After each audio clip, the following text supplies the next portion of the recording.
Dans cette vidéo, je vais vous montrer comment utiliser l'onglet Contrat. Après avoir assigné notre client un contrat que nous voulons faire, nous pourrons venir sélectionner le statut de contrat. Le statut de contrat pourra être mis à jour tout au long des discussions avec vos clients. Veuillez noter que lorsque vous êtes en statut de contrat annulé, perdu, le système ouvrira une petite bulle à l'écran que vous pourrez venir entrer la raison de l'annulation. Les raisons d'annulation sont une configuration à l'intérieur du compte. Donc, en venant sélectionner « Annuler » et la raison, on va venir sauvegarder. Et lorsque vous allez faire un rapport, vous allez être en mesure d'avoir toutes les annulations avec les raisons. Donc, nous allons débuter notre contrat en statut proposition. L'onglet « Signé par », ce sera les informations qui vont être indiquées au niveau du contrat pour le client. Par défaut, le système, lorsque vous allez vous connecter avec votre courriel et votre mot de passe ou en utilisant Outlook 365 ou Gmail, tout dépendant de la connexion que vous avez, le système va avoir votre nom qui va être indiqué juste ici et par défaut, ce sera vous qui va être sélectionné pour avoir votre nom sur le contrat et les différents documents.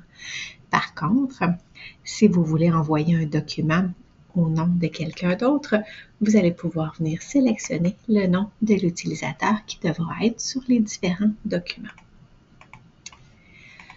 Au niveau des remarques, ce sont vos différents termes légaux ou vos conditions générales de vente.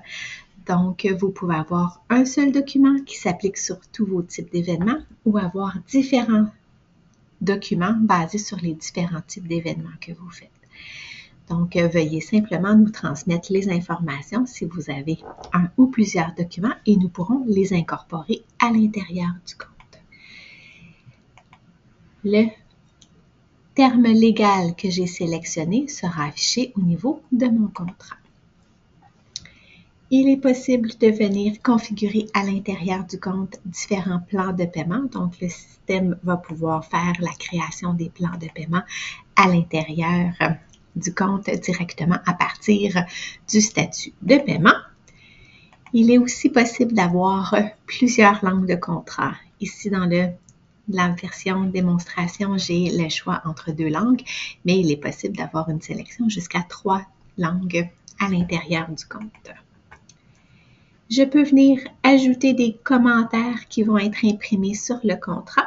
Donc, je peux toujours venir utiliser l'éditeur HTML qui est disponible pour venir ajouter des commentaires et des indications. Et sur tous les éditeurs HTML, je vais être en mesure de venir sélectionner, par exemple, différents types de polices, des tailles, ajouter un texte en couleur surligné. Il est aussi possible de venir ajouter des notes sur le bon de travail. Lorsque je vais venir cliquer sur « Sauvegarder », le système va me créer un numéro de contrat. Donc, sur cette page-ci, en résumé, j'ai créé ou ajouté mon client à mon événement. Je suis venue indiquer le statut de mon contrat ainsi que mes conditions générales de vente.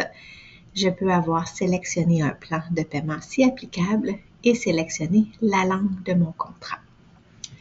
Au niveau de la date du contrat, c'est la date à laquelle vous avez fait la création de votre contrat.